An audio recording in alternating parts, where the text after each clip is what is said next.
Hey guys, so I want to give you 3 quick tips to help you discover God's will for your life. I was reading a devotional I just received from my predecessor, Dr. White. He just released a devotional called In His Presence, and it's a journey to experiencing God's presence in your life. I'll put the link to that devotional in the comments, but it's been a blessing so far. And I was reading one of the devotionals about Abraham, Genesis 12, and how at 75 years old, Abraham received a word from the Lord to leave Haran. And he took all of his possessions, he took his family, and he followed the Lord. And it wasn't until he left Haran that he got further clarity and then received a promise from God that would forever change the rest of humanity. And as I was reading that, it dawned on me that there's 3 simple ways that we can discover, or not really discover because God's will is already what it is, but we can realize what God's will is for our lives. And when you read Abraham's story, I just want to read the first 4 verses to help give some context.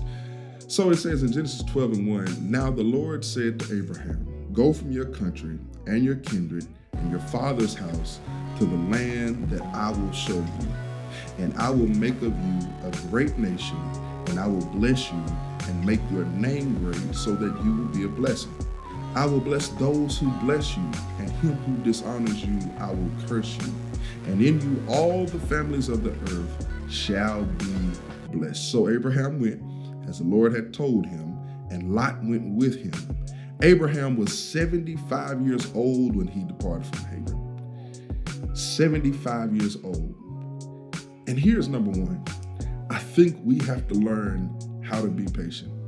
We've got to slow down. We've got to wait on the Lord. Abraham was 75 years old before he received this great oracle. Many of us at 20, 21 years old, 18 years old, get a job, get a little money, and we quickly become dissatisfied with what we have, with what the Lord has blessed us with, and with where the Lord has us. But Abraham was 75 years old when he received this life-changing oracle from God. And so sometimes it just takes time. You can't hurry God. No, you just gotta wait. You gotta trust and give him time no matter how long it takes. Be patient, number 1. Number 2, appreciate where you are. And this kind of supports the whole argument of being patient, because in order to be patient with where the Lord has you or with what the Lord has given you, you have to learn how to be content with what you have. So appreciate where you are. Abraham had to appreciate Haran. That's where he was. He could not go anywhere until God told him to do so. Well, let me clarify that. He could have gone. And many of us, we take these giant leaps of faith and we make these major moves without ever hearing the Lord tell us that it's time to go. Wait on God, but appreciate where you are. And then thirdly and finally, be obedient. When the time does come, when it's time to take that step, when it's time to make that move, when it's time to do that next thing, oftentimes we miss out on what the Lord has for us simply because we won't submit to what the Lord has told us. Abraham was obedient. He followed the Lord. And think about how hard, how difficult it would have been for Abraham at 75 years old. On the one hand, yes, he was patient. But then on the other hand, think about how we get attached to things so much so that when God tries to detach us from them, we are unwilling to obey God.